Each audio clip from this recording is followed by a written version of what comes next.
Teria Paulo desobedecido à voz do Espírito? Livro de Atos, capítulo 25. Primeira parte. Comentário de Mário Persona. Nós tínhamos visto que Paulo foi avisado algumas vezes pelo Espírito Santo que ele não devia subir a Jerusalém, e ele acaba fazendo a sua própria vontade e acaba preso, e daí desencadeia toda essa série de eventos. Mas logo que ele está na prisão, o Senhor aparece a ele no capítulo 23, versículo 11, e na noite seguinte, apresentando-se-lhe, o Senhor disse: Paulo tem bom ânimo, porque como de mim testificaste em Jerusalém, assim importa que testifiques também em Roma. Roma era a capital do mundo antigo. Roma era o centro de decisão, era de onde partiam todas as decisões para todo o Império Romano. E Deus vai colocar um homem no centro do Império Romano, onde está o cérebro do Império Romano, Paulo. E apesar mesmo que Paulo tenha feito sua própria vontade aqui, Deus não vai ter seus planos frustrados. Deus vai levar o Evangelho a todo mundo, e Paulo já está fazendo isso, né? A gente vê ele em cada lugar que ele fica preso, mais gente escuta. São guardas, são os servos, são os governantes, são os próprios judeus. Cada vez que levam ele para uma audiência, mais gente ouve o testemunho de Paulo, mais gente escuta acerca de Cristo Jesus. E Paulo, obviamente, está sofrendo com tudo isso. Ele fica 2 anos preso, né? Quando, no capítulo 24, Félix deixou Paulo preso 2 anos. E a gente podia esperar que depois de 2 anos, esses judeus já estivessem meio que enjoados de lidar com isso, né? Mas não, eles estão com a carga toda.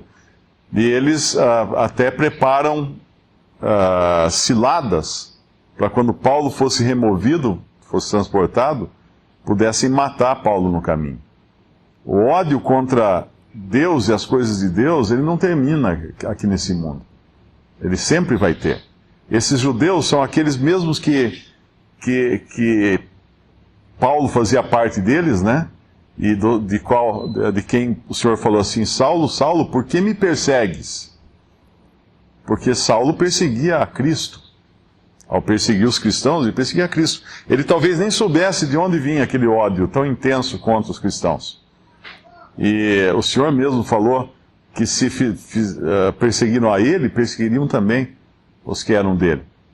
E lá em Lucas, naquela parábola que o Senhor conta dos servos,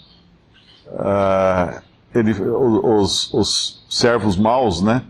Eles declaram: não queremos que este reine sobre nós. Eles mandam embaixadores falar para o homem nobre que viajou para longe para receber um reino e voltar. Eles mandam embaixadores para aquele homem nobre com a mensagem: não queremos que este reine sobre nós. Então eles vão fazer tudo, os judeus vão fazer tudo para frustrar a expansão do Evangelho e do nome de Cristo nesse mundo. E eles estão aqui.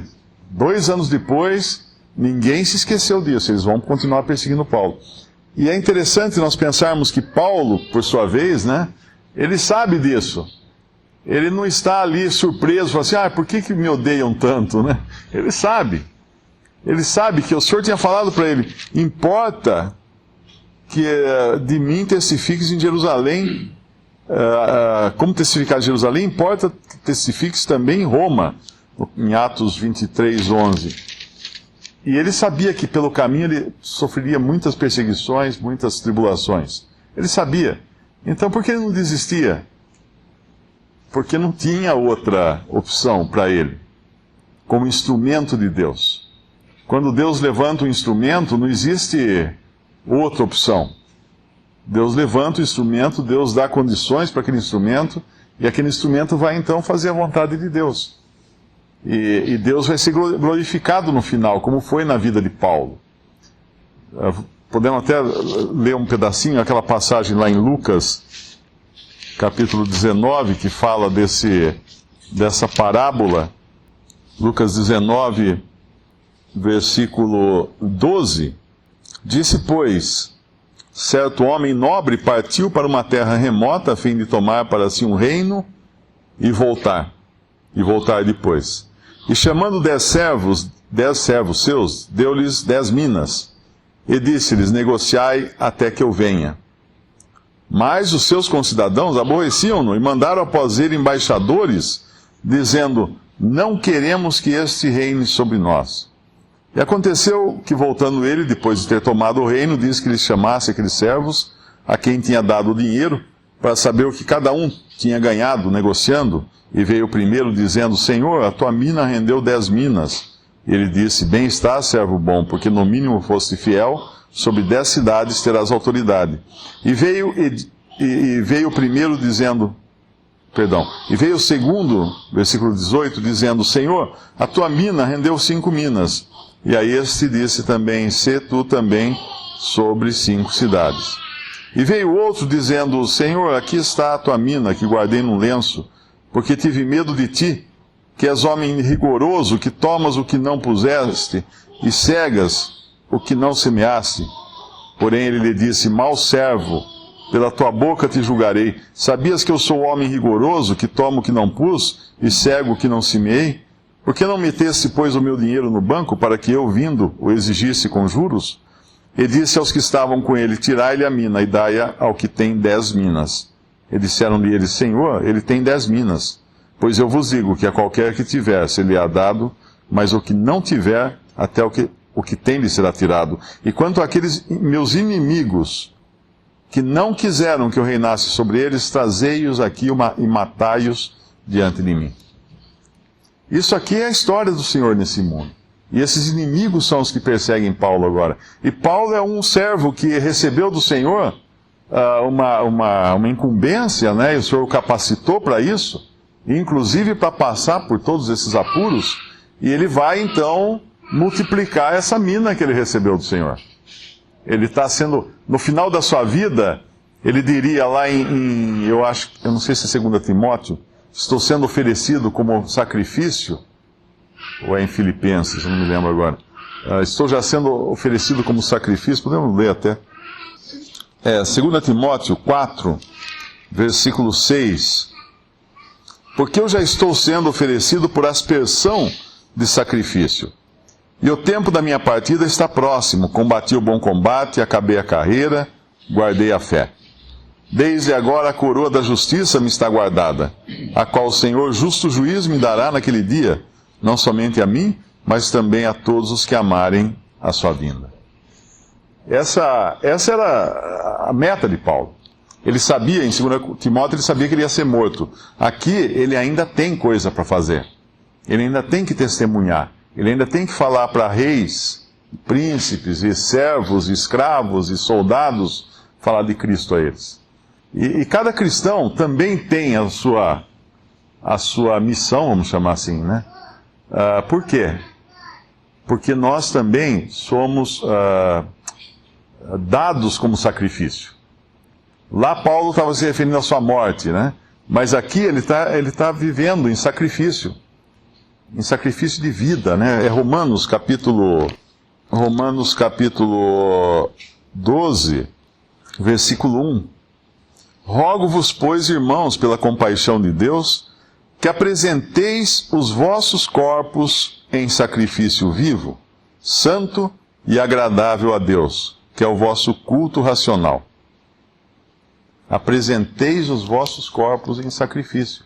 Mas não um sacrifício morto. Não se matar, derramar sangue, não. Nós já tivemos um que fez isso por nós. O nosso Senhor, né, o único sacrifício. Aquele que deu entregou a sua vida uma vez para a remissão dos nossos pecados. Mas Deus agora pede a cada um que entregue o seu corpo de forma voluntária, né? Porque aqui apresenteis os vossos corpos, ou seja, a nossa pessoa toda, de forma voluntária e de forma racional, ou seja, inteligente. Para quê? Para o uso de Deus. Um sacrifício, quando você pegava lá no Antigo Testamento, um judeu, um israelita, ele pegava uma ovelhinha do seu rebanho, oferecia de sacrifício, ele perdia aquela ovelhinha. Ela era morta, ela ia embora, acabava, perdia aquilo. Na verdade, nós fomos comprados por preço para não sermos mais de nós mesmos. E quando nós nos apresentamos como sacrifício a Deus, obviamente, o que é isso? É entregar realmente a vida a Deus. O que Ele quer de mim nesse mundo? Qual a minha função aqui? Apresentar o meu corpo como sacrifício vivo. Não morto, vivo. Vivo, atuante, professando a Cristo Jesus, testemunhando de Cristo Jesus, como Paulo está fazendo aqui.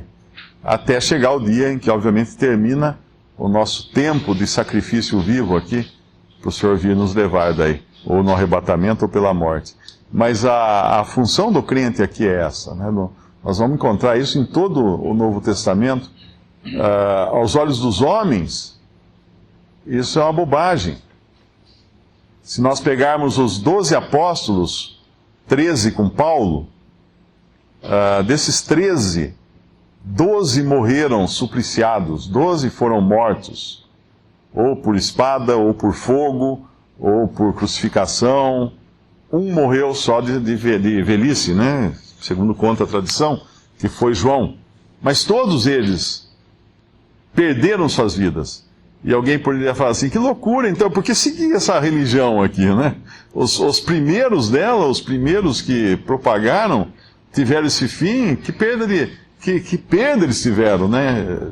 Desperdiçaram a vida. Mas não, é o contrário, no pensamento de Deus é o contrário. Aquele que dá a sua vida é o que ganha, é o contrário. O Senhor Jesus, mesmo quando deu sua vida, né, ele declarou que se a semente caindo no solo não morresse, ela ficava só. Mas se morresse, dava muito fruto.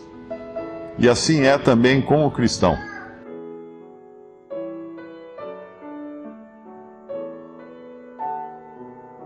Visite Respondi.com.br.